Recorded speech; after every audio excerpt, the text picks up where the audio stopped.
সকাল সকাল ঘুম থেকে উঠে আমি কি করি তোমাদের সাথে শেয়ার করলাম। ভিডিওটা দেখিও আর একটা কমেন্ট করে দিও। তো সকাল সকাল ঘুম থেকে উঠিয়ে আমি আধা রান্না করছি আর আধা করি নাই। ছেলেরে স্কুলে পাঠালাম। তোমাদের দাদাভাই মাত্র দিয়ে আইলো স্কুলে। আইয়া এই যে এখন বইছে আর ওদিকে মেয়ে ঘুম থেকে উঠে পড়ছে। তো মেয়ের একটু আদর উদর করলাম আমি।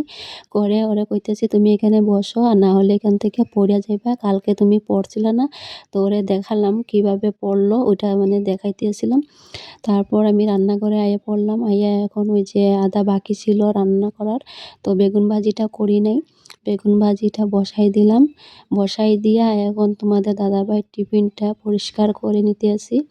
তো পরিষ্কার করা হয়ে গেছে আর ওদিকে ভাতটাও এখন বাড়িয়ে রাখতেছি। তো আমি সকালে এখন রান্না করছি কি জানো? ডাল করছি মূলা দিয়া, আর এই যে পানিলাউ আছে না, পানিলাউর চুকলা, পেঁয়াজ কলি এগুলা সব মিলাইয়া ভাজি করছি। সকালে ধনিয়া পাতা রাখছিলাম, দেখতেছি সেন্ট আছে নাকি, দেখি না সেন্ট আছেই ভালো। তারপর দেখো মেয়ের জন্য দুধ বিস্কিট নিয়ে নিলাম, ওরে খাওয়ামো এখন। তো গরম জল নিয়ে নিলাম, মেয়েরে খাওয়ামো। খাওয়ানোর পর আমি কাজ করুম, আর তোমাদের দাদাভাই এখন যাইব স্নান টান করবো।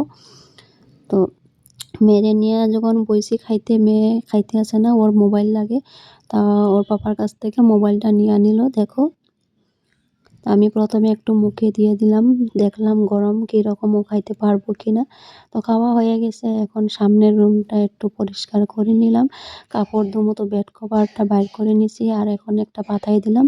তো মেয়ের একটা হাগিস পরাই দিলাম, কারণ মেয়ে এখন খেলতে থাক, টিভি দেখতেই থাক, আর আমি ওদিকে কাজগুলা করে নিই। আর এই যে দেখতেই পারছো যে কভারগুলা আমি ঠিক করতেছি, এগুলা ওরকম থাকবো না, ও একটু সময় থাকবো। আমার ছেলে যখন ঘরে আইব না, তখন আবার দুইজনে মিলিয়ে এগুলা টানিয়ে সব নিচে ফালাই দিব। তো এগুলা আমি দিনে 3-4 বার করে এগুলা গুছাই, আমার ছেলে মেয়ে এগুলা আবার ফালায়। তো আর ওদিকে দেখো একটু মজা করতেছি, ওরে কইতেছি দাও জ্যাকেটটা আমি পরাইয়া দিই। ও কইতেছে না না আমি পারুম, আমার হাত আছে, আমি পারুম। তো দেখো এখন বাইর হইব, আর ওদিকে মেয়ের দেখো ডান্স করতেছে, আর পাপা দেখাইতেছে ওরকম ডান্স করো, ওরকম ডান্স করো। ও তো আর পাপার কথা শুনতে আসে নাকি, ও টিভিতে যেরকম দেখতেছে ওরকম নাচতেছে, আবার টপাত করে পড়ে যেতেছে। তারপর দেখো তোমাদের দাদাভাই এখন গেছে গা, আমি বাইরে থেকে ঘরে এসে দেখি আমার মেয়ে দেখো একলা একলা নাচতেছে। তো আমি ওরে একটু আদর করে নিলাম। ও ভাবছে কি ওরে নিয়ে এখন আমি ঘুমামু। তারপর উঠে পড়ছি। উঠিয়া এখন আমি ওই যে ঘর-টর ঝাড়ু দিমু, মোছামুছি করুম, কাপড় ধুমু, অনেক কাজ আছে। আবার ছেলেরে স্কুল থেকে আনতে লাগবে। তো মেয়েরে আবার স্নান-টান করামু। তো আমি দেখো একটা রুম ঝাড়ু দিয়া বাইর করলাম, আরেকটা রুম রইলো, এটাও ঝাড়ু দিয়া দিমু। তো ঝাড়ু দিয়া তারপর ঘরটা মুছে নিমু।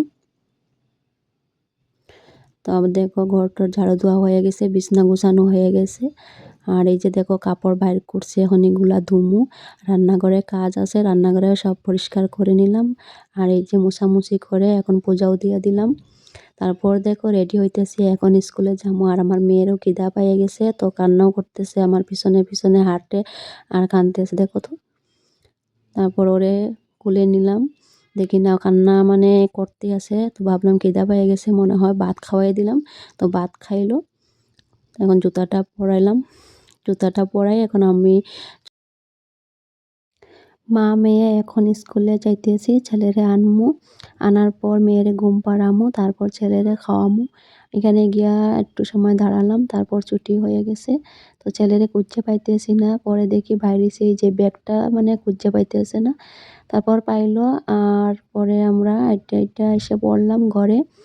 তো ভিডিওটা এখানে শেষ করলাম। যদি ভালো লাগে লাইক কমেন্ট করে দিও। Tata bye bye.